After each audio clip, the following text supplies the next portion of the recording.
Good afternoon, everyone, and welcome to this meeting of the Scrutiny Management Panel. I'm Councillor Mary Vallely, Chair of the panel. Can we just go around and do introductions? Start with yourself. Thank you, Chair. James Harris, Senior Local Democracy Officer. Good afternoon, Chair. Chris Atwell, Cabinet Member for Central Services. Good afternoon, Councillor Susie Horton.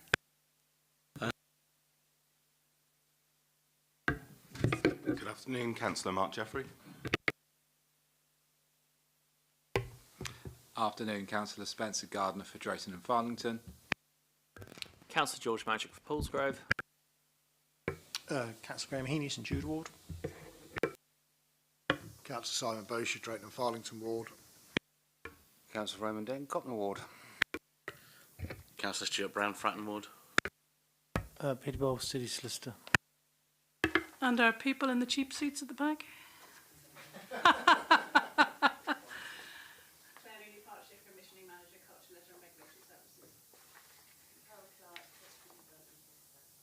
Thank you very much, everybody. A little bit of housekeeping. So if the continuous alarm sounds, please evacuate the room and the public gallery down to the stairwells. Do not attempt to use the lifts. And please assemble at the turning head at the end of King Henry Street. Due to the ice rink, we won't be joining Victoria today.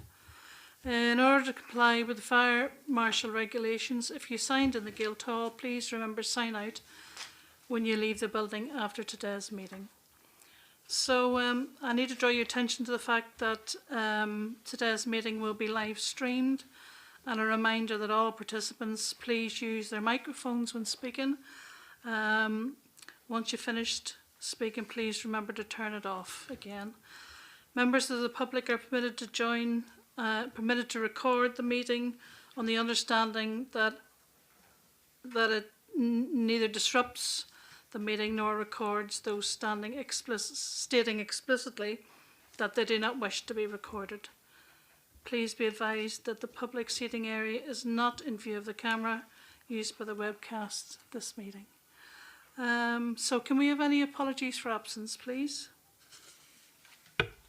Yes, Chair. Apologies from Councillor Ian Holder. Councillor Mark Jeffrey is here in his place as Standing Deputy. Thank you, Councillor. And have we any declarations of interest from anyone? I haven't. No? So this is a call-in for the decision taken at Cabinet on the 25th of November 2025. In respect to item 6 on that agenda, I proposed link with Bizirat, Palestine. Does anybody know how to pronounce this for a start? No? Brizet, thank you. Bizet. Members, we're here today as 5 members of the Council, Councillors George Madgwick, Spencer Gardner, Emily Studwick, Raymond Dent and Chris Dyke, have asked that the decision be called in for scrutiny on the basis that they believe that the decision may be taken without adequate information or based on inaccurate or incorrect information. If the panel is satisfied that the Cabinet had adequate, correct and accurate information to make the decision, then no further action is required. The matter would end here and the decision becomes effective immediately. However, if the panel are not satisfied on the grounds, it may refer to the matter back to the Cabinet for reconsideration, setting out the nature of the concerns that are to be addressed in conjunction with the original matter. Can I remind members of the panel that the panel's role is to assess whether there have been process errors as defined within the call-in, which are all alleged to have led the Cabinet to make a decision based upon inadequate, inaccurate or incorrect information. Members are therefore encouraged to keep the deliberations focused on these procedural points even. As there is a set process for the meeting, and when the lead call-ins and lead Cabinet members can answer questions, can I please request that members of the panel ask all questions of the relevant individuals at the relevant time. During our deliberations, I intend to structure the debate by considering each reason for the call in turn to ascertain whether we believe it to be upheld, or if so, how it's to be addressed when Cabinet reconsiders the matter. Are there any questions about how this meeting will be run before we commence our considerations of the call-in, as set out in Appendix 4 of the report, page 27 of the agenda? No questions, thank you. Now, on our consideration of the call-in, number 1, presentations of the call-in by Councillor Spencer Gardner, signatory of the call-in, and on behalf of the lead call-in member, Councillor Gardner, please, can I ask you to present reasons and grounds for the call-in? Thank you, Chair. I'm grateful. This call-in is not about debating international politics, nor is it about expressing support for or opposition to any community here or abroad. It is about whether this Cabinet decision was taken on a sufficiently robust, accurate and complete basis as required under our Constitution. The reason I supported the call-in is simple. Having reviewed the Cabinet report and the discussion, I do not believe members were provided with adequate information to make a properly informed decision of this significance. Portsmouth's existing twinned, sister and friendship cities are exclusively rooted in post-World War II reconciliation, shared maritime histories or colonial ties, without overt political motivation tied to conflicts. These relationships have endured for decades with minimal controversy. This stands out for its explicit geopolitical framing and the charged current context. The proposal therefore requires especially careful assessment and full analysis. In particular, there are 3 areas of key concern. First, clarity of purpose and benefit. The report does not clearly set out what tangible outcomes this link is expected to deliver for Portsmouth residents. We are told the link will build understanding, but there is little detail on how success would be measured, what activities are envisaged, or what long-term commitments, financial or reputational, may arise. Second, risk and community impact. Portsmouth is a diverse city. It goes without saying decisions of this nature can be sensitive and potentially divisive. Cabinet was not presented with a meaningful assessment of community impact, reputational risk, or how potential tensions could arise and be managed. That omission matters regardless of where members stand personally. Third, accuracy and completeness of information. Some of the contextual assertions presented to Cabinet were either incomplete or insufficiently evidenced. Scrutiny exists precisely to ensure that when Cabinet takes a decision, particularly one that is symbolic and high profile, it does so with its eyes fully open. I would stress that calling in a decision is not obstruction. It is a safeguard built into our system. Cabinet decisions should be strong enough to withstand scrutiny. If a decision is sound, then providing full information should only strengthen it. What I'm not asking today is for this panel to substitute its own view for Cabinet's, but rather to consider whether Cabinet had enough information to reach a sound view in the first place. If the panel concludes that further detail, clarification or assessment is needed, then the appropriate course is to refer the matter back to Cabinet so that decision-making can be completed properly and transparently. That, in my view, would be good governance and entirely consistent with the role of scrutiny. Thank you, Chair. Thank you, Councillor. At this point, I want to call in any questions from the panel at all? Not debate, just questions. No questions. Okay.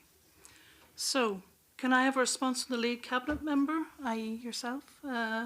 Please, can I ask Councillor Atwell to present your response to this call-in? Thank you, Chair. I think some context really about twinning. I know people have talked about Portsmouth twinning with Berzayet, but actually this is a a formal friendship link. It's not a full twinning. I think often people don't understand the different levels of activity that happen around twinning. We're actually only twinned with two cities, Caen and Duisburg, and we operate really a full program of twinning activities with those cities, and you will see representatives from those places come here for mayor making and things like that. You'll also hear of Lord Mayoral visits to those cities. Sitting sort of underneath that are our sister city, towns and cities, of which there are quite a few.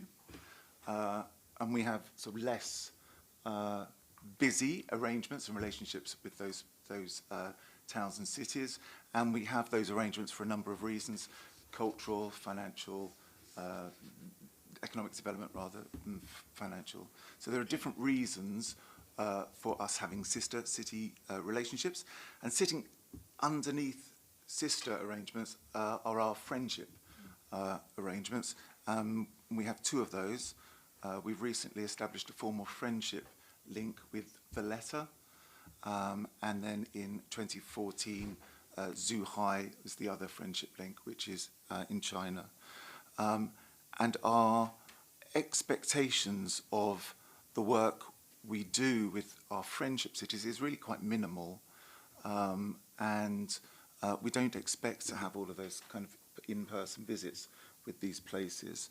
So the amount I think we'll see in the call-in when we look at the reasons for the call-in around financial implications and other things is that this is a light touch arrangement. It's not a full twinning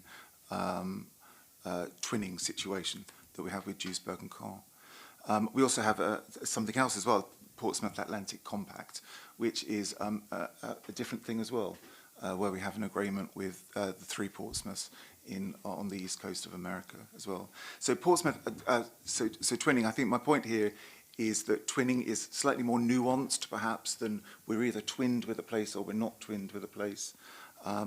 And this process started 2 years ago to look for somewhere to twin. The proposal from the notice of motion at full council was expressed in the positive: go away, asking officers to go away and look at what's possible, to establish a formal friendship link.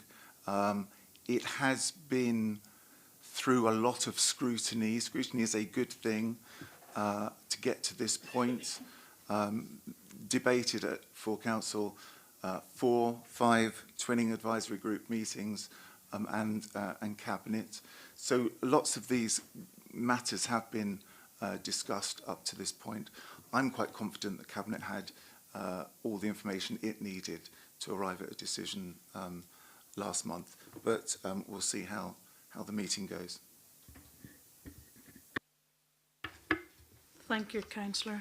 Has anyone got any questions for Councillor Atwell? Councillor Bosher. Thank you very much, Chair. Councillor Atwell, you've just said that there's no formal budget implications attached to this because it's a friendship arrangement. The Cabinet report, Director of Finance's comments, there is no specific budget provision to support twinning or sister city arrangements. Any costs arising from the recommendation will have to be met from existing budgets or from portfolio reserves, subject to agreement by Section 151 officer and the portfolio holder. Now, is your comment wrong about no budget, or is the Director of Finance's comment wrong in what he's actually put on your Cabinet report? No, there's no budget line for twinning, and there hasn't been since 2013.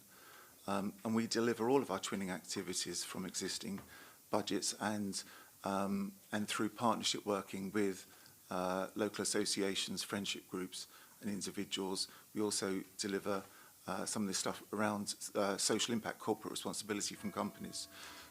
So there's no additional cost to the City Council from this formal friendship link.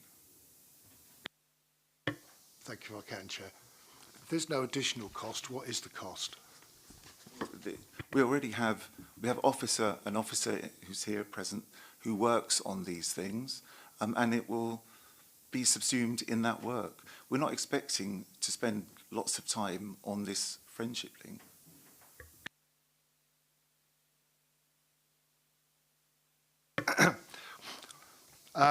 Just going to go back through the timeline that we've actually got. And the notice of motion to which this started its process, the amended notice of motion that went through full council, it says, and I'll read the whole paragraph that applies here. Full council expresses its solidarity with the people of Gaza who in recent weeks and months have been subjected to horrific bombardment resulting in widespread death and destruction. As a practical way of displaying that solidarity, full council asked the Cabinet and Twinning Advisory Group to explore and report back on twinning Portsmouth with a Palestinian city. My interpretation of that is that full council is asking both the Twinning Advisory Group and the Cabinet to explore it and report back to full council. That was the intent behind it.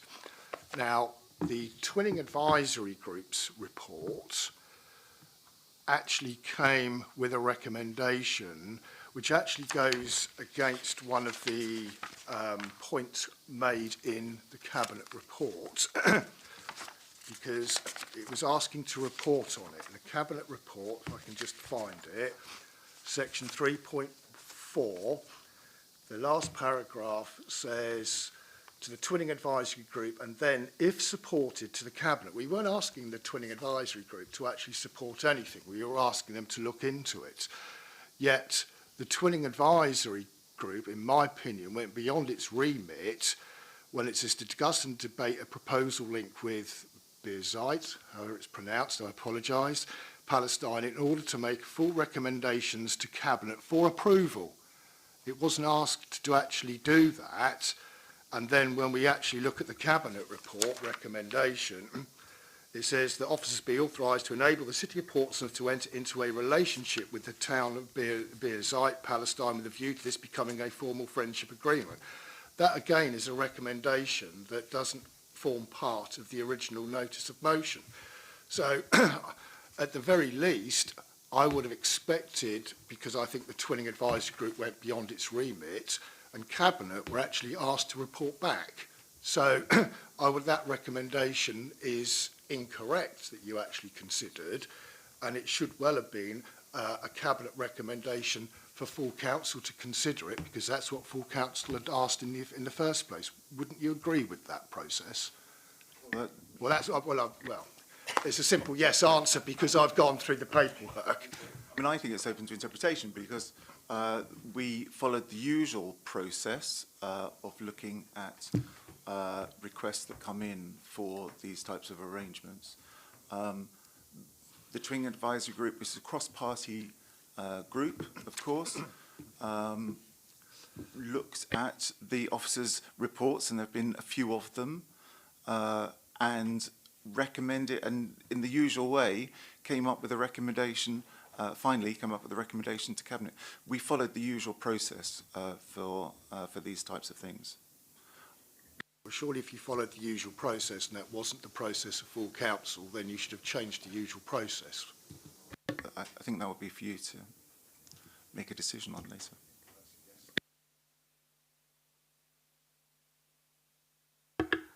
Councillor Bosher, are you finished? Yes, thank you. Okay, thank you. Councillor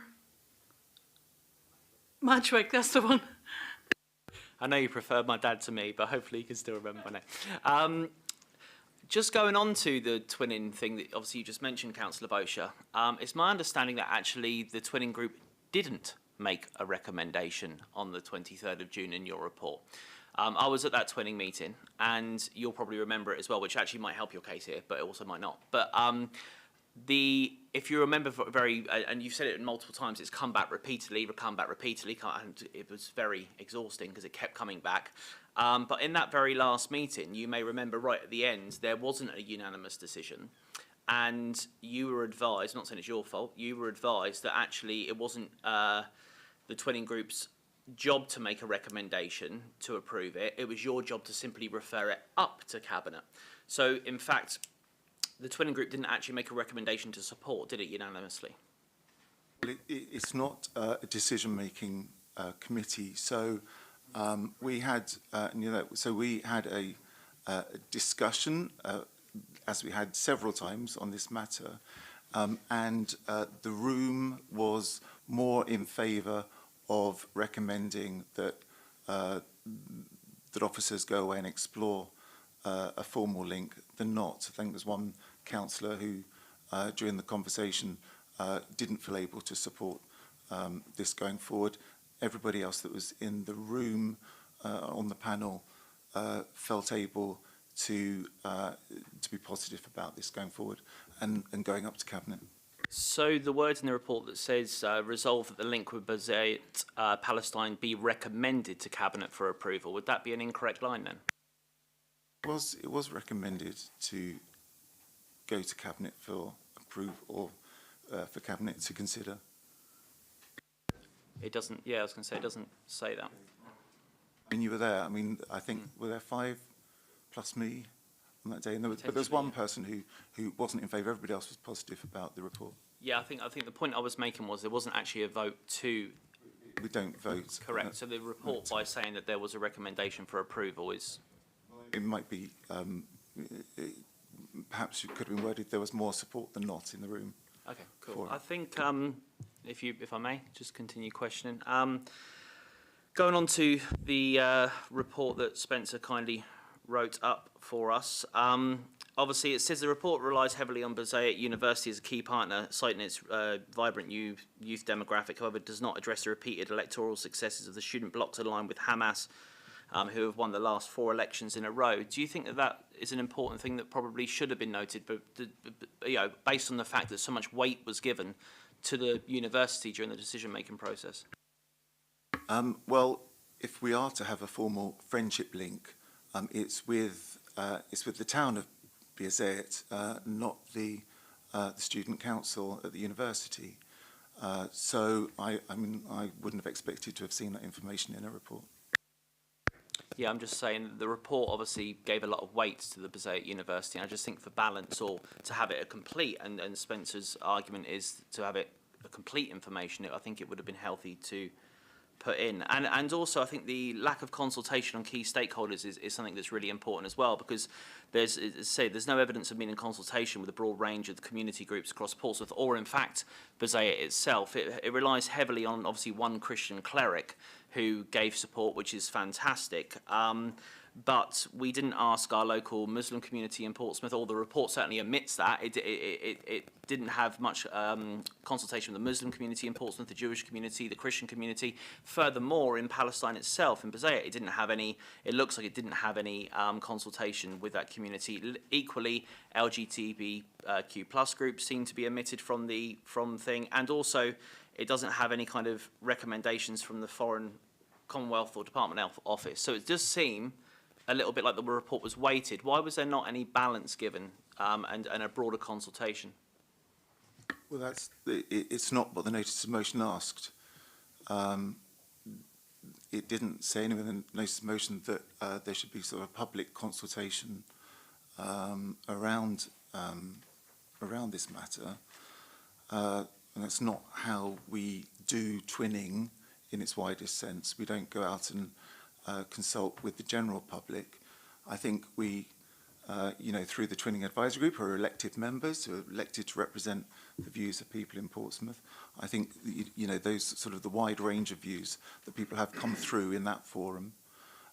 In terms of the LGBTQ plus stuff, it's not illegal to be an LGBTQ plus person in Beirut. I don't think anybody can agree that. I think we can agree that it's not easy to be an open LGBTQ plus person in Palestine or anywhere in that region, and it's also not easy to be LGBTQ plus in some of the other countries which we already have. Can I interrupt you, Councillor? We're not really debating that. Yeah, no, Councillor Heaney, can I have your next question, please? Thank you, Chair. Yeah.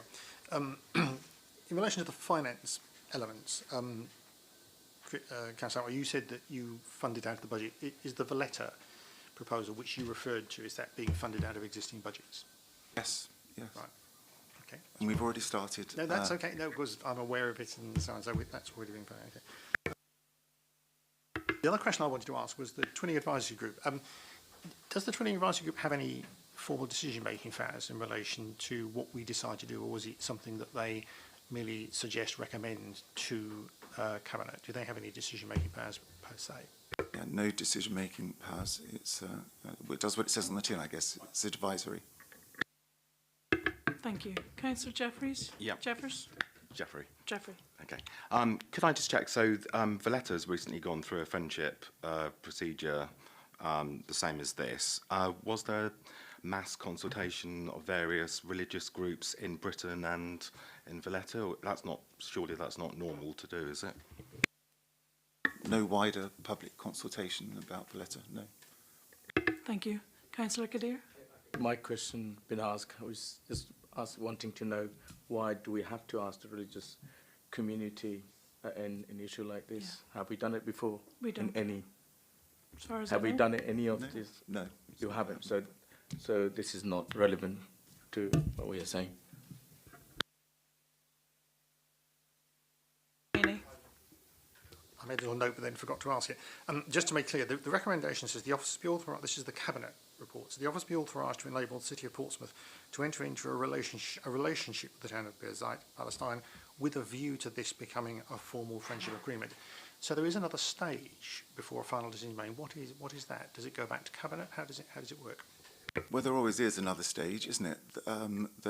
It's a two-way process. So we now, assuming Cabinet it moves forward with this, we have to then engage with the local authorities in Birzeit and work out how the relationship might be able to move forward. The indications are that they would respond positively, but of course, yes, this is a partnership. Councillor Gardner, have you any more comments before you do your sum up? A further question, Go if ahead. I may. There's been mention in terms of usual process and have we taken particular actions before. Are you aware whether or not this city has had any twinning, friendship or any other type of formal links with any other city, town or area during a time of an active conflict? Sorry, whether Portsmouth has ever gone through a twinning or friendship process with any other area which has been experienced in a period of active conflict? Not aware, no. So you're not aware that there has been? What's the question? Am I aware? I'm not aware. I just clarify my own understanding rather than trying to catch you out. I'm not aware that we've entered into this type of process. I mean, there are conflicts in quite a few of the existing links. The wider point was to draw attention to the fact that this isn't a usual process. It's slightly unusual in terms of I understand what's being taken. I'm grateful. Councillor Gardner. Oh, sorry. Just to clarify, are we just asking all questions now, or were we going to go through section by section? We'll have section by section in a minute and debate. In which case, may I just ask a couple of questions based on things that have been brought up so far? Yep. So, good afternoon, Councillor. For any of the other twinning, sistership or friendship agreements we've ever had, have any of them ever undergone public consultation? Not to my knowledge. Okay. I believe Councillor Majwick mentioned the university, and in the report I believe it's mentioned in 3 paragraphs of the report. Obviously, when you made your decision, you would have been balancing lots of different areas of information. How much weight was the information given in the reports about the university given in relationship to the weight that other factors might have been given?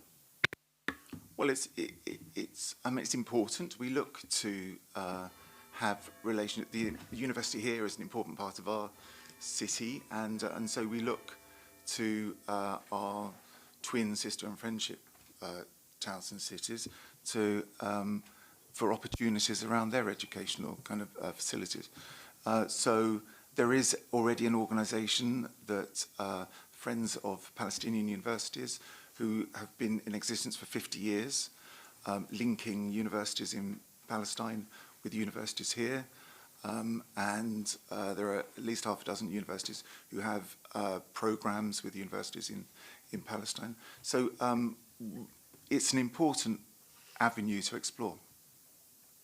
But in terms of like the balance of the weight it was assigned compared to other elements that you in the report, was it like one of the key factors, or was it just it's important but it's not the only thing that was in part of the decision? It's certainly not the only thing that we consider, but we'll see.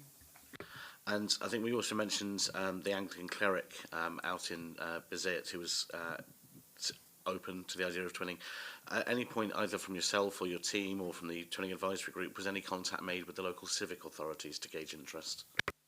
Yes, so through the, and I'm going to try and get these words in the right order, I rarely do, the British Palestine twinning, I'm looking to officers for help,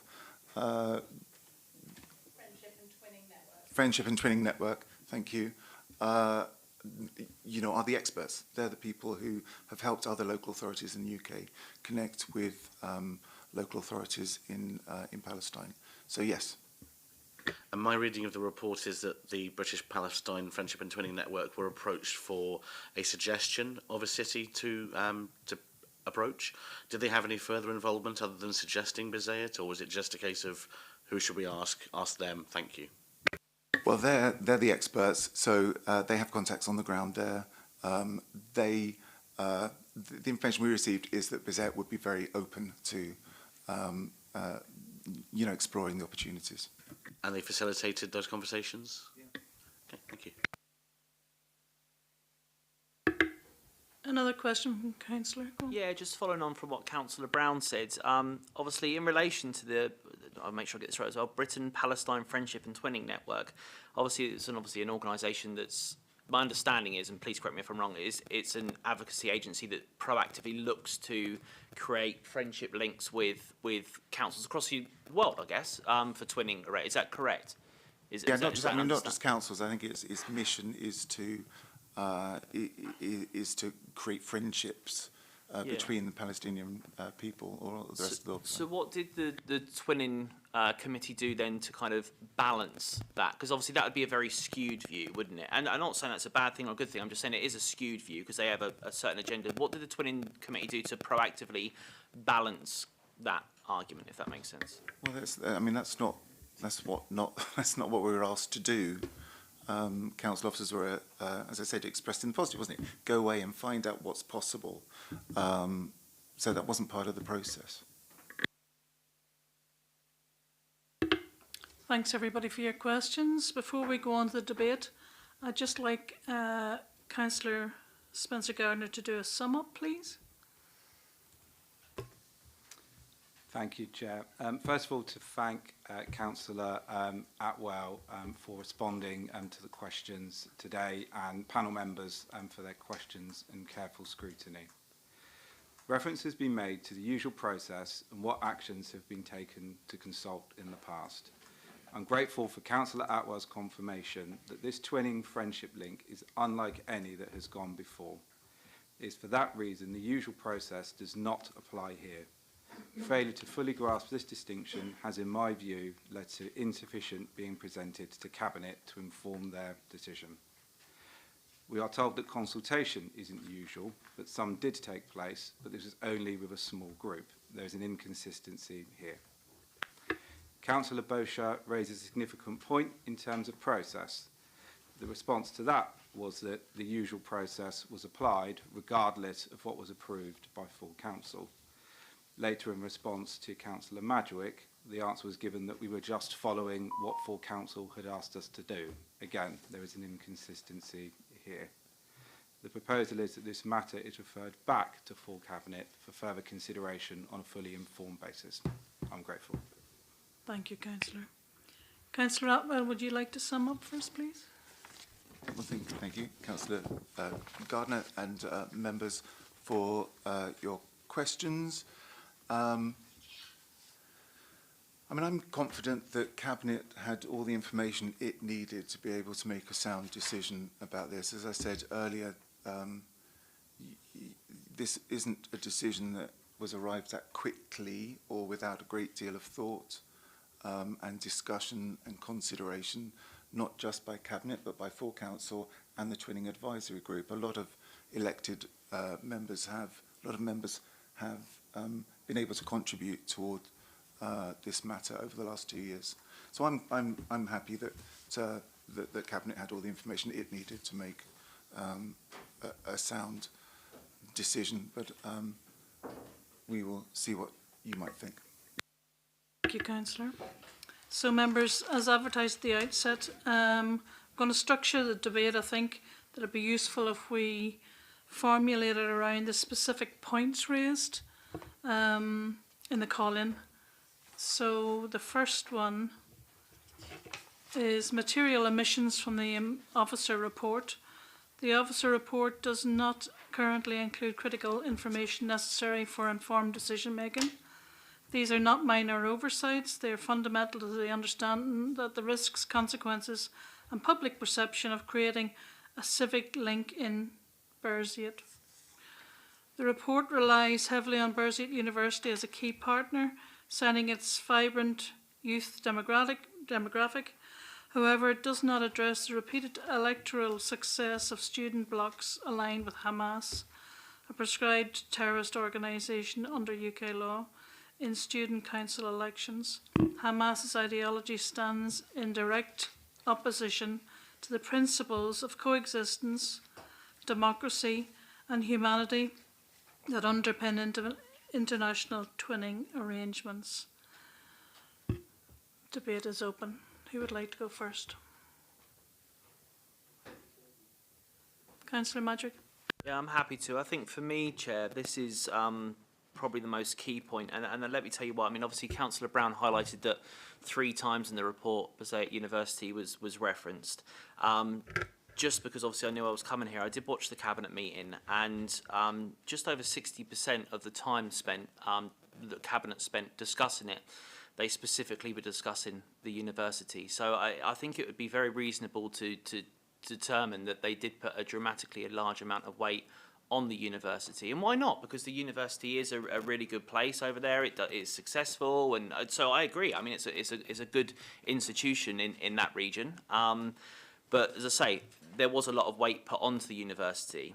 So I do think that the point that it omitted any kind of balance, because obviously the point here is that I think obviously the term in the thing says incomplete information without taking adequate information. I think it would be reasonable to determine here that there wasn't adequate information for balance. I think it is, if you're going to put so much weight on a specific institution, and why not, because as I say, it is a very successful institution, I do think, especially with a twinning or friendship agreement, there is usually education plays a good part of a twinning agreement, so I think that's fair as well. So if we are going to put the university as a main thrust, and happy to do so, I just think that balance is important, and as I say, it is an emotive topic, and I'm not going to get into the politics of that today, but it is an emotive topic, and I think that the Cabinet should have at least had the ability in an additional point to be made aware of, on a side note, this is what has happened, i.e. there has been 4 elections in a row where a Hamas student bloc has won. I think that is definitely relevant information that has been omitted, because it seems very pro-positive, and that's fine, but it does omit that from there. So I do think that that's been omitted from the report, and I think it's a lot of weight was put on it, and that's why it's relevant. Thank you. Councillor Heaney.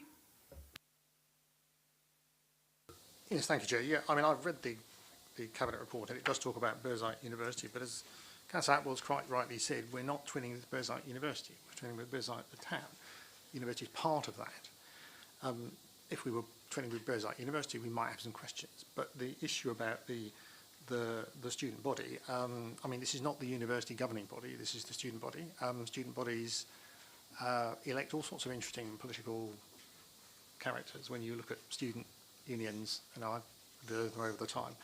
The question is that a significant omission that would have altered the decision? I'm not sure that in itself would have done so.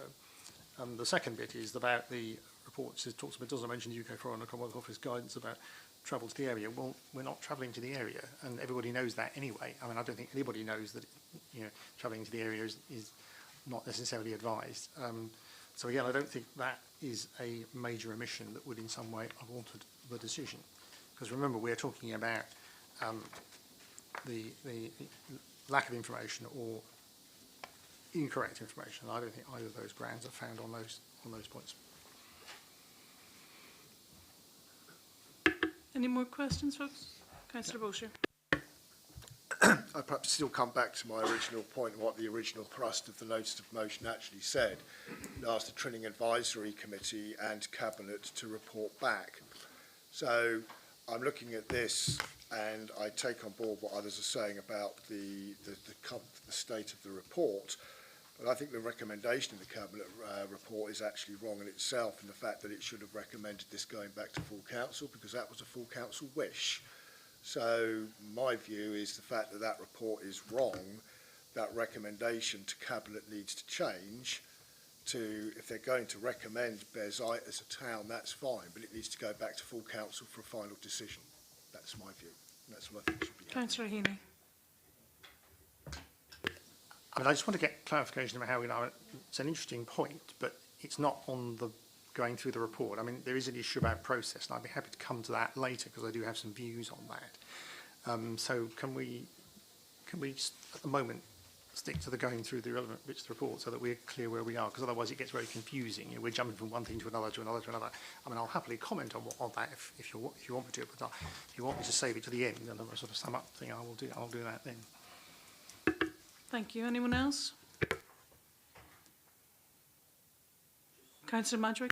Yeah, only just replying to what Councillor Heaney says, obviously kind of trying to sideline the university, and I do appreciate that, but I think the point is that the Cabinet did use the university as a large majority, not a minority, a majority of the debate, and I think that we don't know if it would have changed the decision or not. Obviously, Hamas is a prescribed terrorist organisation. I think the point that we have to do as an scrutiny management panel is to determine whether that should have been in the report or whether it was omitted from the report and whether that was relevant information. Do I think if that was in the report that Cabinet would have probably highlighted it and debated it? Yes, I think they would have done. And that might not have changed the outcome. And let's make this clear. We could send this back today to Cabinet and it go to next month and they might look at that and go, we still want to take that decision. That's fine. That's their gift. You know, I'm okay with that. But I think the question is would they have debated it if it was in the report? And I think my understanding is that Cabinet probably would have debated it and there would have been at least consideration, which I think is the key point. Thank you, Chair. Anyone else? Do you feel ready to take a vote on this one?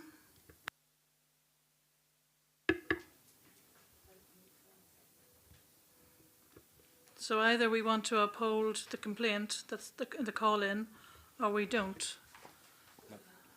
No? Go. So at this stage, it'd probably be wise just to ask if the scrutiny management panel wish to either uphold or not uphold the various points put forward, and then there'll be a vote taken at the end as to whether... Sorry, that's what I meant. Yep. This one. Just this one. So as rather than a sort of formal vote as much as are the scrutiny management panel happy to uphold this particular ground of the call-in? Go on. Chair, I've got a question. So, are we going to be voting on the two points of why the reasons for being called in, or the 5? All of them. Yeah, but is it the two reasons that they're brought forward? So on the ticks, to believe the decision may be based inaccurate or inaccurate information, believe the decision may have taken without adequate information. It's just those two things. Yes. Yeah. Not on the 5 separate. Well, I thought we were going to do it on the 5 separate as well. Just for clarity, if the Put your thing on. sorry, I've got my own. So for clarity, if the panel is minded to refer the matter back to Cabinet, if during the debate we look at each item individually, and if we can just agree whether we would potentially look to uphold that or not, then when the decision is taken, we'll know on what grounds we're referring it back, so it might not be all 5. So if we just have a feel as we go along as to whether each of the 5 points is likely to be upheld, and then we'll vote on whether to put the whole thing back to Cabinet or not. So, but we'll just get clarity on the 5. So it might be that SNP may wish to, well, not support any of the 5 or support all of them or any mixtures, just so when we get to the end and the matter's referred back to Cabinet, Cabinet knows exactly why it's been referred back. So in other words, we need to do them individually so that we have reasons to, to put back. So on material emissions in the officer's report number 1, do we uphold the complaint? Yes or no? So hands up for yes. 1, 2, 3. Hands up for no. 1, 2, 3. We're at 3 each of 4, 5. Yes.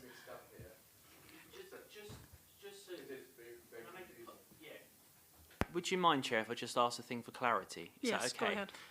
So just so we got the absolute understanding, and because obviously you were confused as well, we're taking it point by point. So 1, 2, 3, 4, 5. At the end of discussing each paragraph, we will do a substantive vote in relation to how the committee are feeling overall on that particular line, and then at the end we'll do a full thing. So I think that's the understanding of it, yeah? So at the very end, yeah, at the very end we'll come back to all of it. So yeah. Can't hear you. Can you put your finger? I was going to say, we're looking at all the 5 items to actually make a decision on the text of referring it back if we're going to refer it back. But in theory, if we vote for any one of those in favour of it being correct, then by default we are sending it back anyway. But only on that particular point. But yeah, well on that, yes, what I'm saying is we could pass 1, 3 and 5 and say that's it. But if we vote in favour of the first one and say that one is it, it's going back irrelevant of whatever the remaining votes are. They're just going to decide what the text is that goes back to Cabinet. Is everybody clear? I'm not, actually. Is that I thought the process was that we voted on the 2 points on page 7. Page 8. That's my page 7.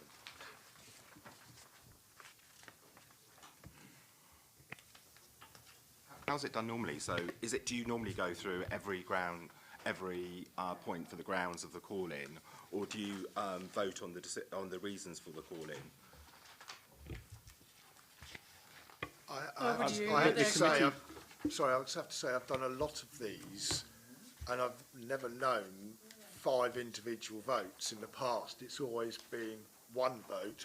Do we send it back or not? If the committee's happy that we do that, and we have all the discussions separate, or have discussions on the 5 points, and then happy to wrap up at the end, and then do the one vote, that would also work absolutely fine. Just to comment on that, I think that's more sensible, because I think then the debate will be more genuinely focused on the content rather than just talking to what will be a vote on each one. I think it will just have a negative impact on the debate. If I can add, we traditionally have one vote, but if we vote to send it back, the report as written to Cabinet cannot be as you were and be the same report. It needs to take the 5 points into consideration when it goes back anyway, as I understand it. Yeah, somewhere along the line, you've got to articulate what is inaccurate and or incorrect information. You have to feed that if you decide it goes back to the Cabinet to inform them. Okay, that's position 1. Position 2, if you think it's been taken without adequate information, which is information that was not before anybody, you can also say and send it back to Cabinet saying you should have considered this. Okay? So, you've got to go through every single one of the allegations, and at the end of it, you've got to decide which bits, if at all, on Roman 1, which bits, if at all, on Roman 2. Okay? Clear as mud. Yeah. So we have an answer for the first one. So the majority say not to. We've discussed the matter and we'll move on to the second Okay. point. And I think the second point on the second page there has been touched on. So it talks Reliance about on a the- single partisan source. Let's look at the foreign tax guidance as well. I think we covered that.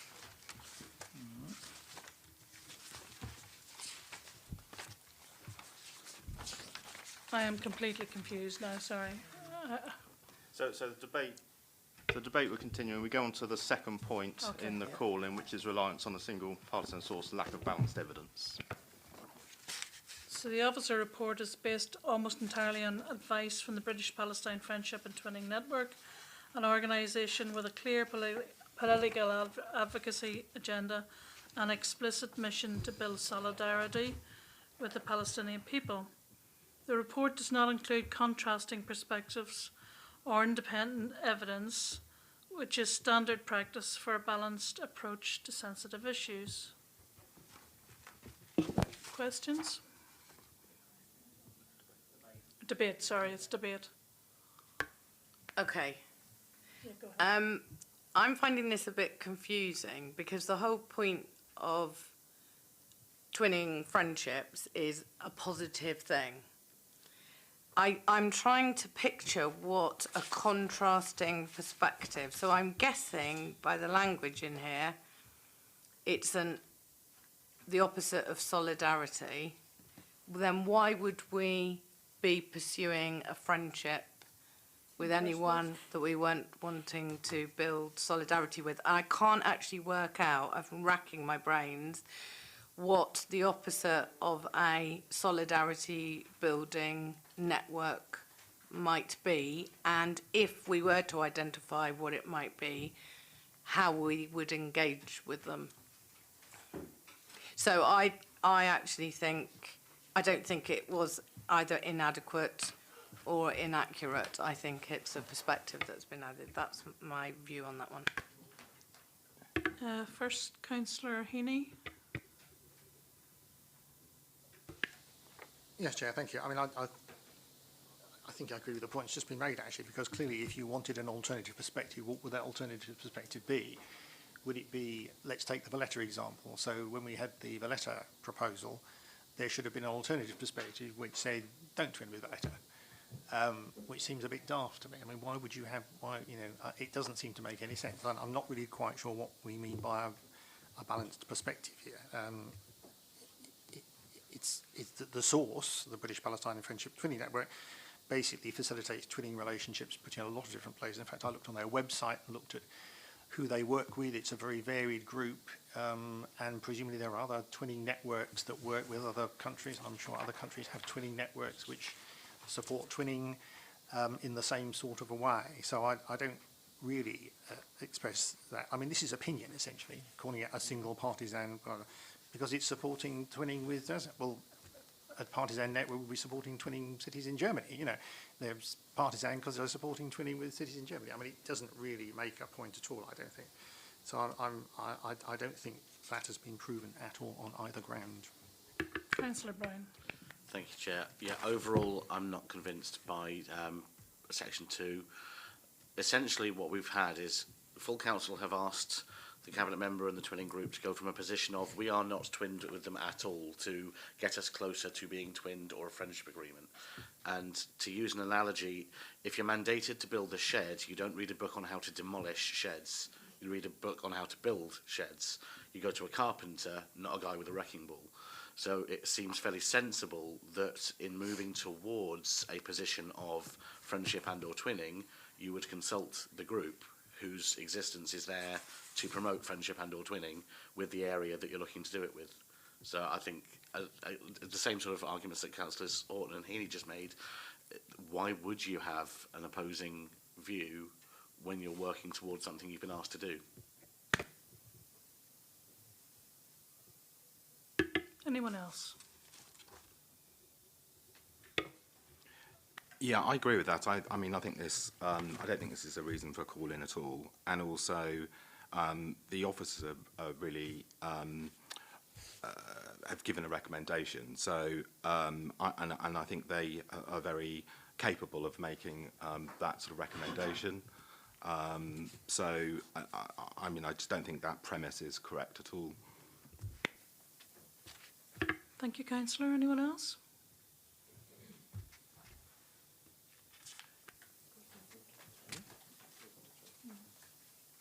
Can I get a feel in the room for and against? Or we just moved to 3, okay. So number 3, lack of consultation with key stakeholders despite political sensitivity. There's no evidence of, not on. There's no evidence of meaningful consultation with a broad range of faith. We've kind of covered this, but anyway, of faith or community groups in Portsmouth. Engagement in Bergerac appears restricted to a single Christian cleric, with no indication that views were sought from other local religious leaders, despite mention of the report of other religious institutions in Bergerac. The report does not confirm whether Portsmouth Muslims, Jewish, Christian communities or relevant groups were consulted. I think we can go past this. We've already discussed it. I don't know how you feel. We had questions of this earlier on, yeah? Like what? Councillor Brown? The only thing that I would comment is obviously in regards to the second paragraph, section 3, Councillor Atwell did confirm that via the Palestine Twinning Group, the civic authorities in Beziet were consulted. So although it may not have been in the report, it was knowledge available to the people making the decisions. Does anybody want to add anything to that? I don't want to close down discussion, sorry. Yeah, I just wanted to repeat what I said, actually, if I'm honest, about the Valletta friendship decision. It isn't normal to go out to vast public consultation in sister towns or cities or within Portsmouth. It's gone through a twin advisory group 5 times. Like Councillor Brown said, they were asked to do this by full council. So I don't think this premise is correct at all. Okay. Moving on to number 4. Chair, so if I may, Go on. yeah, I think I'm going to add to this. I mean, it's all says about, basically, we're asking a religious group. So is that what we're supposed to be doing? This is not about different religious group, is it, that we are trying to twinning with? We are trying to twin with everybody, not just a specific group of people with faith. Thank you, Councillor. Can I just make another point? Sorry. Yep. Yeah. Actually, I'm looking at the other twinned towns and cities like Zhejiang in China. Obviously, they have a majority different sort of religion. We didn't consult with that city of 2.5 million. It's not a normal thing to do. Thank you. Shall we move on to number 4? Insufficient financial assessment, which we have touched on. Residents have expressed concern about Portsmouth City Council engaging in international adventurism, if only, during a period of financial strain marked by rising demand and costs for essential services. Considerable officer time has already been invested, and further resources will be required for communications and partnership activities. Yet the financial section of the report consists of a single sentence claiming no budget impact without any attempt to qualify these costs. Discuss. Shall I ask a question? Yeah. So, question for Councillor Atwell. My understanding from what you said earlier is that there is already an officer who works X amount of hours per week on twinning and friendship activities, and that the work on Beziet's friendship agreement would be rolled into that officer's work without any change in hours, without any change in salary band. It's just going to be rolled into the programme of friendship activities. So it wouldn't actually cost a single penny per year more to deliver the work. Is that correct? And that's correct. I mean, it's true. The wider council are expecting fewer people to do more work all the time. Councillor Heaney? I think the question I asked about the budget and Valletta, they are absorbed within the existing cost. There is no extra cost involved. Clearly, the twinning arrangements have levels of work varying across time, and some will be busier at other times, less busy. So I don't think there is any issue there with the cost. There isn't any, and the actual reasons there go outside of cost as well. So. I ask, Sorry, Councillor Horton. can I ask a question where the source has come from? Residents have expressed concern about Portsmouth City Council engaging in international adventurism. Did they make deputations at Cabinet, or have they written in? I'm just wondering where the validity of that statement is, because I want to know, is that one person? Is that a whole group of people? I mean, are people really, has this touched a nerve amongst people? And in which case, where is that evidence for that statement? I genuinely don't know.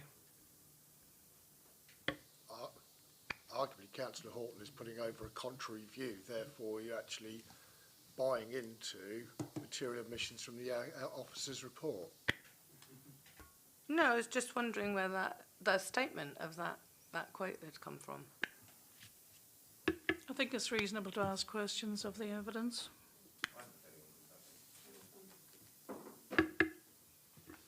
Councillor Heaney? Chair, I think you can put it down as opinion.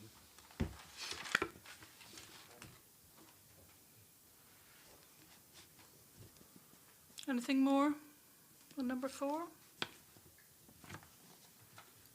No? Okay, number 5, factual inaccuracy. The report states Beerser is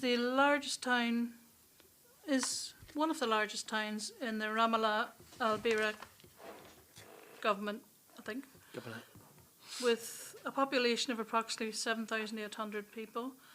The report does not state where the figure is derived from.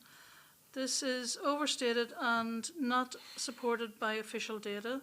The Palestinian Central Bureau of Statistics 2017 census records a Bezerite population is 5,873.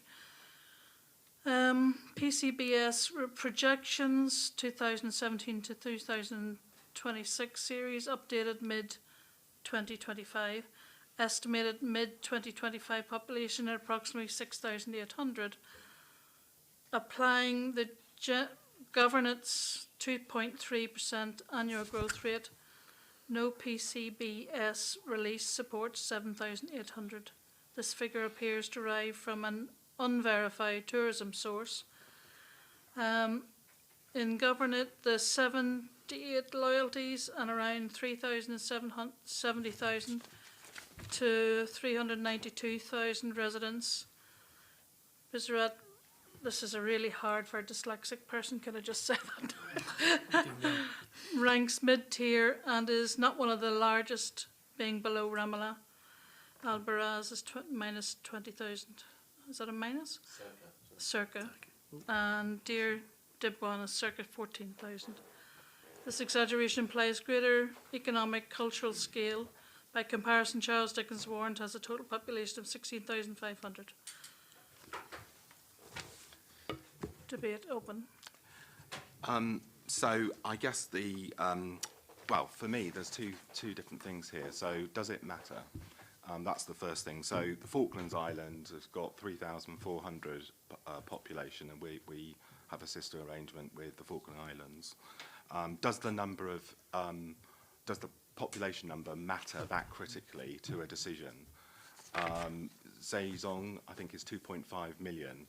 So if the figure that if the Chinese authorities gave to the report at that point was out by 2,500 or 2,800, does it matter?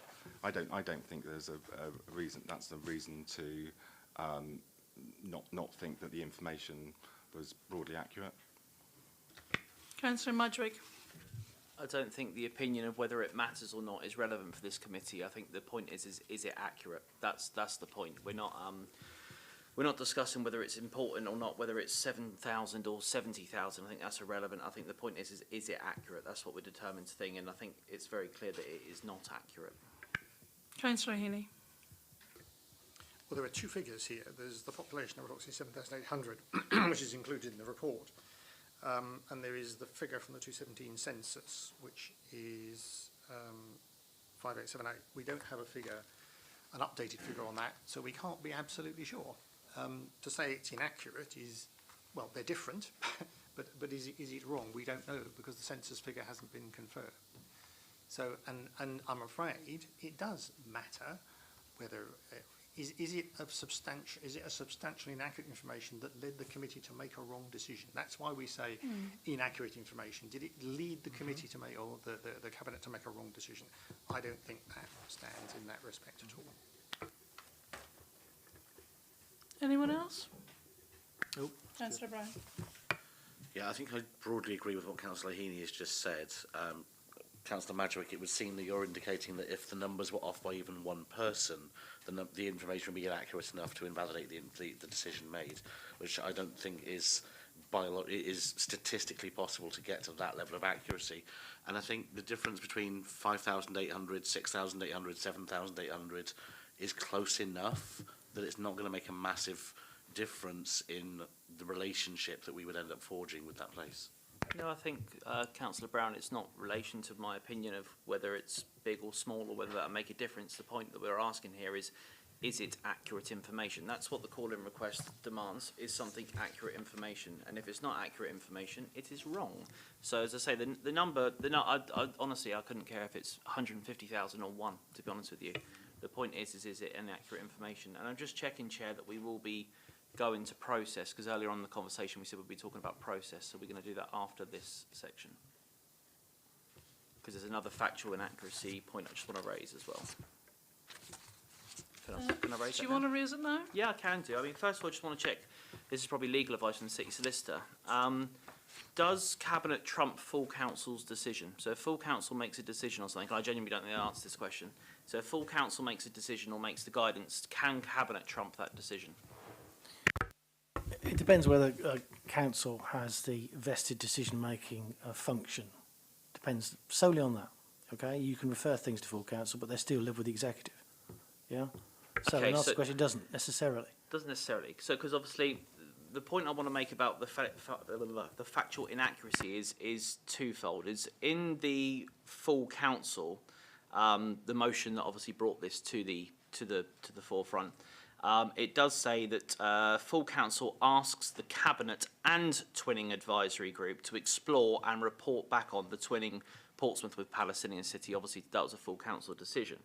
Now, the cabinet report, which is what we're talking about today, or whether it's inaccurate or not factual information, 3.4 actually states a complete inaccuracy, actually. So if you look at 3.4, it says, as a practical way of displaying their solidarity, full council asked officers to explore the report back on twinning with Portsmouth location, blah, blah, blah, if supported to cabinet. That's not what the motion was for. So the report actually does have a bang to rights inaccuracy there, because the full council says, as I say, once again, the full council says, full council asked cabinet and twinning advisory group to explore that and report back on, whereas the cabinet report that they made a decision on the other day, 3.4 categorically is incorrect, because it says Palestine initially with twinning group and then if supported to cabinet. Well, the full council motion never said to refer it to cabinet. It never said that. So that is an inaccurate statement in the cabinet report they made a decision on. So I just want your opinion on that, please.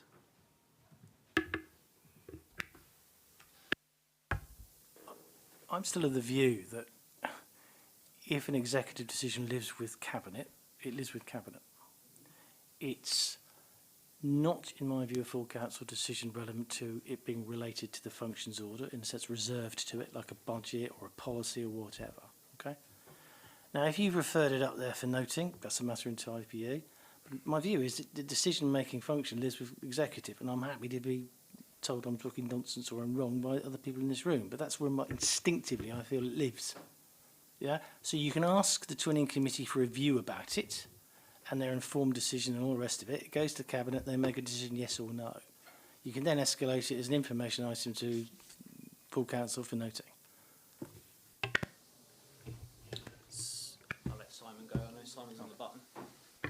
Well, there's two aspects to it. You know, looking at the terms of reference of the twinning advisory group, it can make suggestions to the cabinet member or the portfolio holder, which isn't cabinet. So therefore, arguably, did this have to go to cabinet in the first place? So it should have been Councillor Atwell's sole decision on this. Good luck with that one. But really, really I was looking for a way around this, because I think however you look at this, there is going to be emotion involved in this particular decision. In my view, the notice of motion was very clear. It was actually amended to include that actual statement, if I'm correct. I don't know which party actually put that in. I suspect it was probably, and I might stand corrected, it was the Labour group that put that amendment in, because it was I believe when I originally... checked it was Councillor Corkery. Ah, right, it would have been, possibly it would have been, right, yes. I'd say it probably was not a Liberal Democrat, because it was originally Gerald's notice of motion, I think, as I understand it. So it would have been a non-Liberal Democrat amendment, shall we say, typically. Really, my view was that the fact that it says in the notice of motion, and to my way, it is quite clear and explicit that it was for them to explore and report back. Report back says to me that is not a decision-making process. Report back to me, or arguably it should have said to full council perhaps, but that cabinet recommendation, or indeed actually it should have been Councillor Atwell's recommendation as an iteration of the cabinet, if you like, to come up with a recommendation to be considered at a full council meeting. And therefore we're probably sitting here looking at March and saying it comes back to March, and then everybody gets that opportunity. I only say March because we've cancelled January, and February is the budget, and we don't really want to include anything in the budget meeting, so it'll come back in March.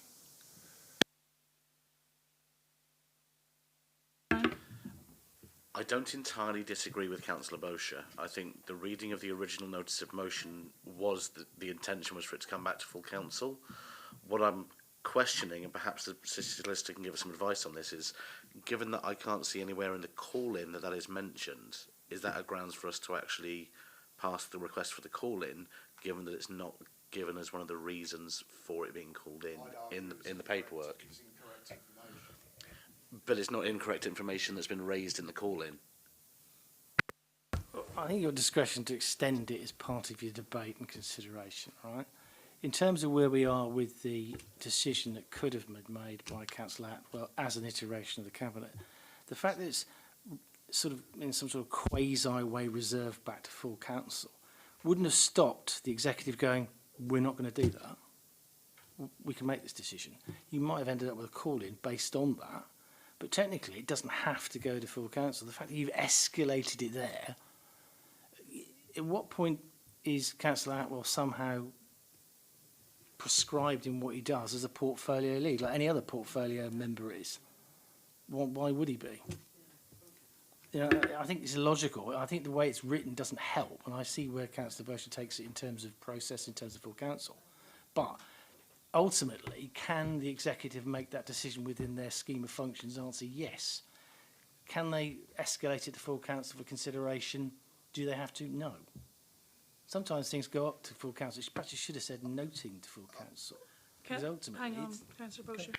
Councillor Heaney, then Councillor Bosher, then Councillor Gardner.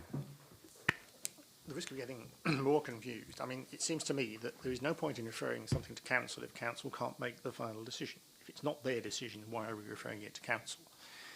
The executive is interesting because sometimes the executive decide to take decisions with the whole executive, the whole cabinet. Sometimes they do it as individual cabinet members, and I'm not quite sure how that's decided. I mean, I've had some disagreements over transport issues, sometimes going to the full cabinet when I think they should go to the transport cabinet member. And we've never been able to resolve this because ultimately I suppose it's the cabinet that decides.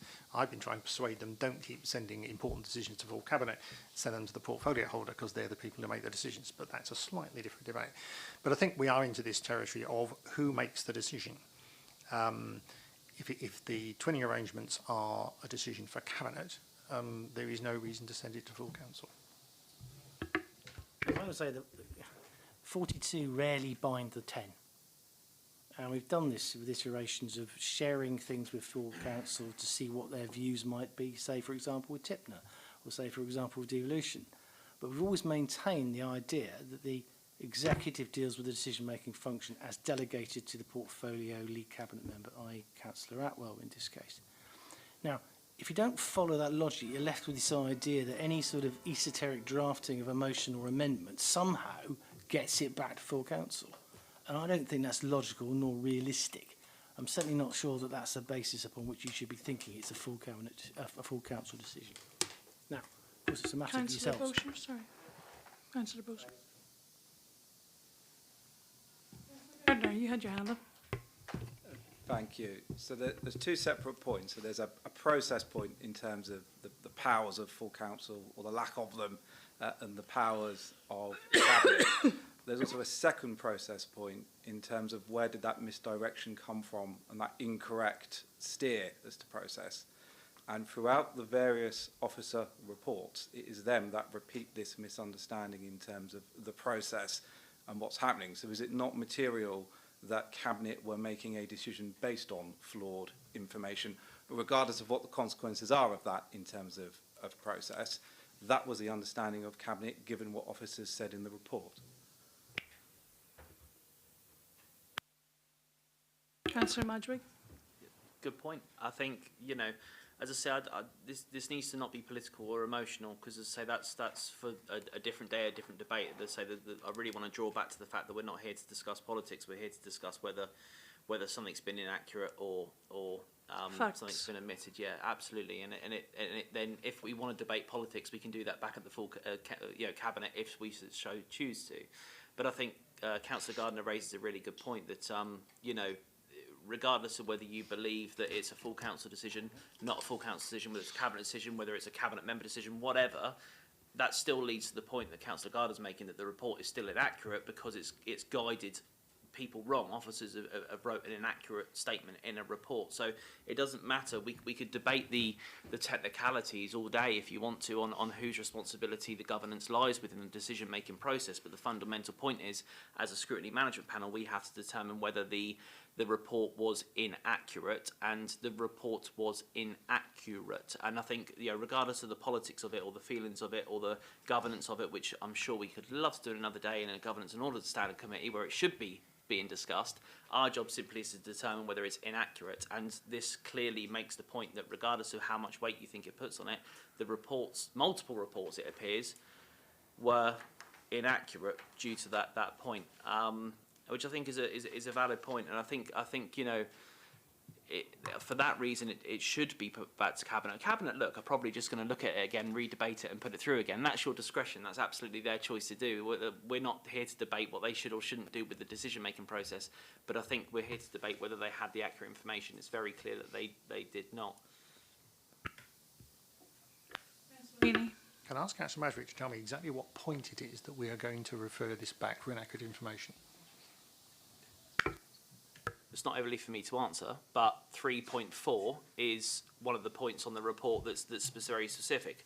As a practical way of displaying the solidarity, full council asks officers to explore and report back on twinning Portsmouth with a location in the region of the Palestinian, initially to the Twin Advisory Group, if supported then to Cabinet. That is a factually incorrect statement on the report. Factually incorrect. That is a factually incorrect statement.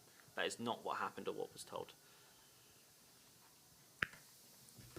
Sorry, but my colleague, Councillor Gerarda, sits on this and told me about the debates that took place at the Twinning Advisory Committee about this very issue, and that it was then deferred, I think, and came back again. So it did go to the Twinning Advisory Committee for review. Not to full council, Graham. This is the point that we're It doesn't say it full does. council. 3.4. It does not say. Look at full 3.4. council asked officers to explore and report back on Twinning. It didn't say report back to full council. No, it's exactly. It says to report to Cabinet, but that's not what the full council report. If you look at the first line, full council asked officers to. My point is that full council never asked officers to. That's the point I'm making. Full council asked officers never to what? You've got it in front of you. If it says, I can read out the specific wording from the motion. Full council expresses its solidarity with the people of Gaza, who in recent weeks and months have been subjected to horrific bombardment resulting in widespread death and destruction. As a practical way of displaying that solidarity, full council asks the Cabinet and the Twinning Advisory Group to explore and report back on twinning Portsmouth with a Palestinian city. Thank you. Councillor Jeffrey? Yeah, I just think we're getting a bit lost in this, really. And I think the City Solicitor gave us really clear advice that actually his belief is that the right process happened. And actually, I don't think anyway that that is factual in accuracy if it was true. Councillor Heaney? Well, even that reading doesn't say report back to full council. It just says report back. It doesn't, it doesn't mention full council. And because council doesn't make those decisions, no one would be expected to do either. So it's not. So does it say report back to cabinet then? What? Does it say that? Because if it doesn't say that, the report's inaccurate.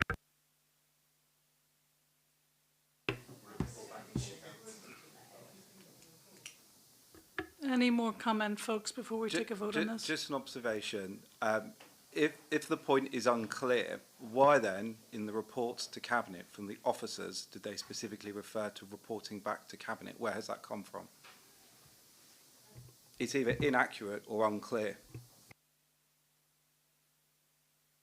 Anybody got an answer for that question? I mean, I think this is a bit of a desperate attempt to create a house of cards that is going to blow down at the first soft breeze that hits it. So I think it is a good try, but I don't think it's going to work, to be honest. Let me just try and be slightly clear about this. Page 15, top of the report says Cabinet. Full council decision, no. Recommendation that officers be authorised. Now, I get the point in 3.4. The fact that it's badly drafted, inaccurate or whatever, doesn't take it away from changing the executive functions and reserved full council functions in this authority or at law. So that's my advice and I stick to it.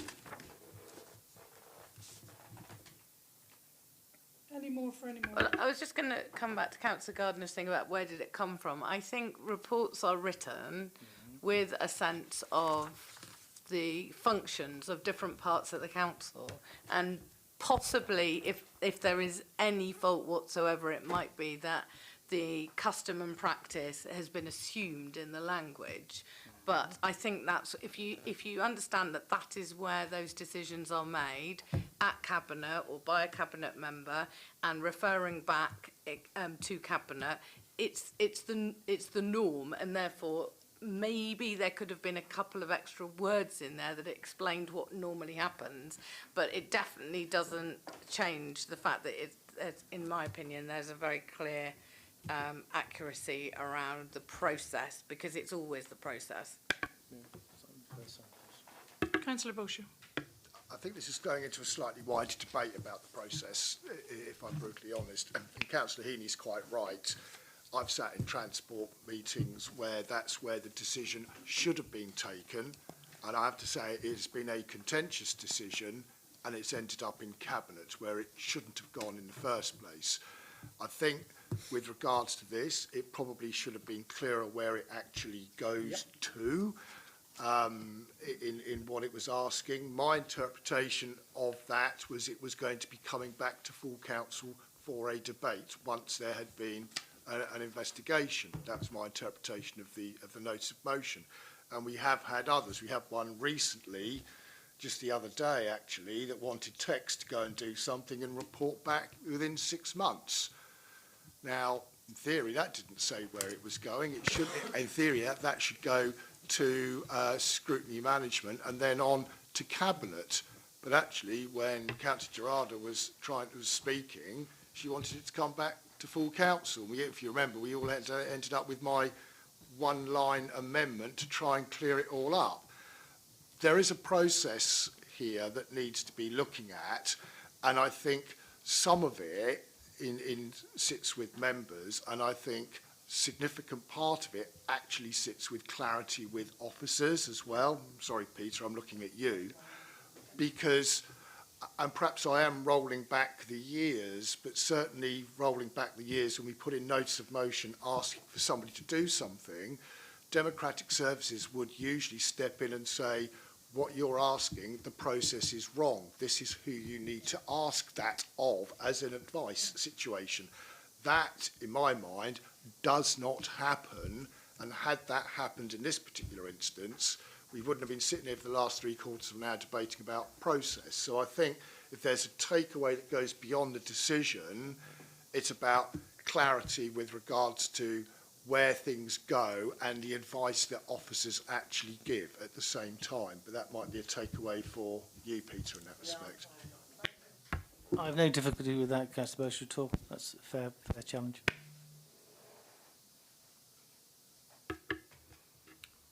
Go on, Councillor Spencer. Thank you. I'm grateful.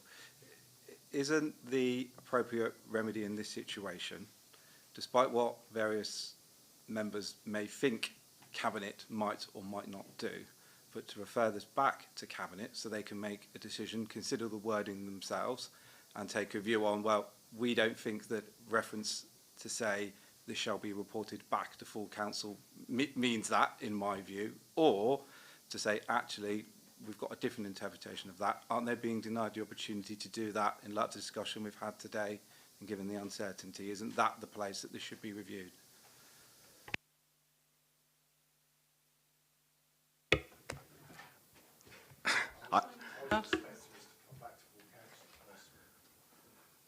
Councillor Madgwick. Can you just confirm, Chair, is your intention now to go to the vote? If so, I've got one final comment. Okay. The final comment I just want to make, really, and it's the thing we discussed first, because I think for me this is the biggest weighting part of it. I think, you know, if we're dismissing the other 4 points, not saying that we are, but if we are dismissing the 4 points, I think number one still comes to the forefront of my mind. The fact that the report gave so much weight to the university, and I really want to finish on this, gave so much weight to the university, but completely omitted its connection to Hamas. I do think that if that was given to Cabinet, I would love to believe that Cabinet would have debated that, and I would like to believe that Cabinet would have highlighted that and discussed that, fleshed that out and decided on balance whether that was a problem or not. I think omitting that from the report is not good. I think sending the message that it's okay is not good either. And I do think for that reason the report is incomplete, because it is definitely without balance. As I say, you can go and watch it yourself. Over half of the conversation of Cabinet was specifically about the university, which means a dramatic amount of weight was put on the decision process in relation to the university. And not to highlight something so significant and politically charged is not good practice. So for me, even if the other 4 points are omitted, that for me alone, singly, is something that I think should be referred back to Cabinet to add to the report so that it's at least noted.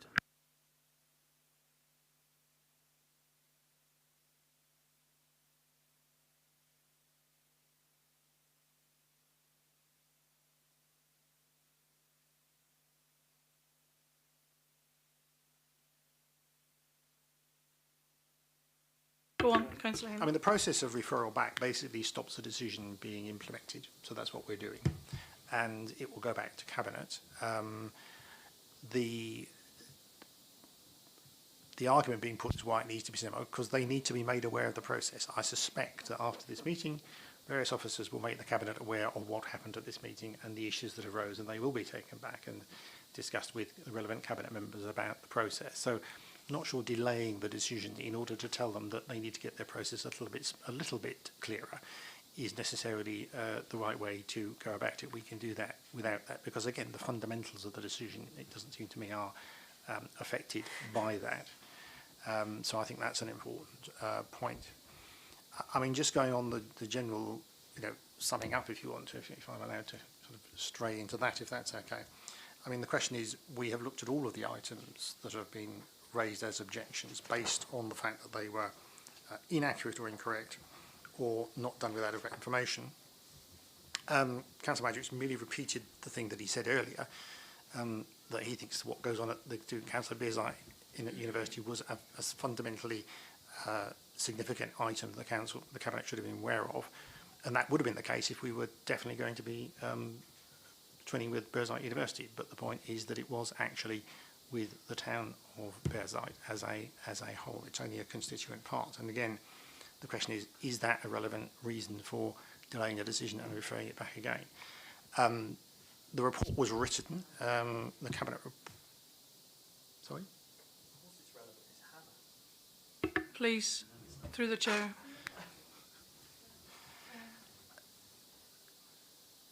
despite the report was written and what went on in Cabinet in terms of their debate, is what went on in the Cabinet in their debate. You know, they may have been more interested in some aspects of the twinning than others, but again, it doesn't affect the fundamental sort of the decision that was made in the Council were very clear they wanted us to explore that. So I don't think just repeating the same argument that we've rejected already necessarily wins you the case. Anyone else? Sorry. One thing I'm still not clear on is what a student bloc aligned with Hamas actually means. Yes, Hamas are a terrorist organisation prescribed under UK law, but what does being a student bloc aligned with them mean? Does it mean that you are 10 people that meet in a room and go, wouldn't it be nice if the Palestinians were free? Or is it 10 students in a room planning some active terrorist activity? Or is it something in between? And without knowing exactly what they are, like, it could be that they are sympathetic with an element of Hamas that isn't the engagement in terrorist activities. I believe that Hamas are a lot wider than just going around blowing things up, and that they have political and philosophical aims as well, and it could be those that the students are engaged with. We just don't know.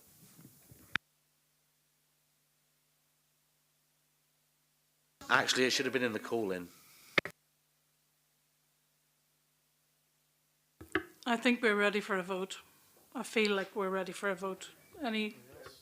Anybody else? So we need a proposer for A, which is to take no action, and a seconder, please. We've got a proposer? Seconder? And can we have a proposer for B, which is to refer? Yeah, okay, well, we can do. I was going to tell you what the choices were, but let's go. Let's go to A first. We might not need B, who knows? So, first choice is to take no action. Can we show your hands, please?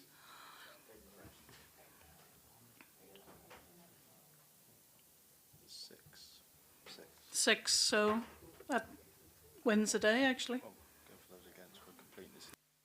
So can we hands up for B, refer the matter back to the Cabinet for further conversation? No? We're going. We don't need to, do we? Those again. Those against, sorry. Those against. I'm all ahead of myself. Those against. 1, 2, 3.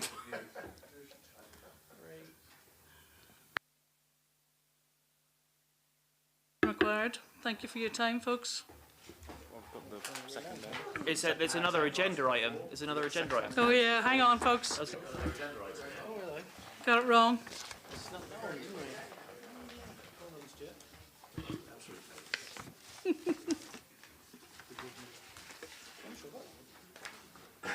Where am I? Number 4. You're on Scrutiny Work Programme, pages 20. Oh yeah. Members, the Housing and Social Care Scrutiny Panel have put forward the following topic for inclusions with the Scrutiny Work Programme, i.e. that Portsmouth Homes compliance with the Transparency, Influence and Accountability Standard, part of the Consumer Standards. Councillor Graham Heaney, Chair of the Housing and Social Care Scrutiny Panel, is in attendance. Councillor Heaney, do you wish to speak for the item, please? Just to briefly explain what happened, we originally had a suggestion from one of our members that we look at the issue of the Housing Service meeting net zero carbon emissions. We were going to take that forward, and subsequently we discussed it with the housing officers, and they are already working on the issue of net zero and are due to bring a report, I think, in February, which will be quite a comprehensive report about that. And the Director of Housing said that actually having to do the scrutiny review would actually probably distract a bit from having to work on the same thing on two separate inquiries. And so after another suggestion was made that we look at the issue which is actually on the agenda, which is to do with the Portsmouth Home compliance with transparency, influence and accountability standards. That's part of the consumer standards from the new housing regulator, and that's one where there is work to be done. And all the members, including the member who put forward the suggestion for the original one, agreed that that would be a more sensible one to go for. Partly also because of time constraints as well. We hope to complete this before the election period hits us, so we'll be back on track. We've had a delay, obviously, because of previous report, we hadn't been able to finalise it because of the by-election, and also we have quite a few members who work, so finding a time when they can all be there together is a little bit of a challenge, but we have managed it.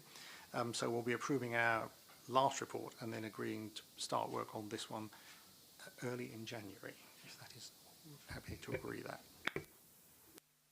Folks, do members wish to discuss the topic, or are we happy that the topic has been added? Happy that the... Question, if I may, Chair. Yes, go.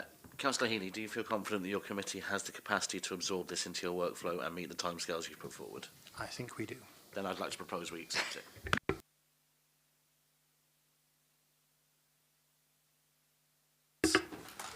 Thanks everybody for your time. Have a lovely Christmas if I don't see you, and a happy New Year.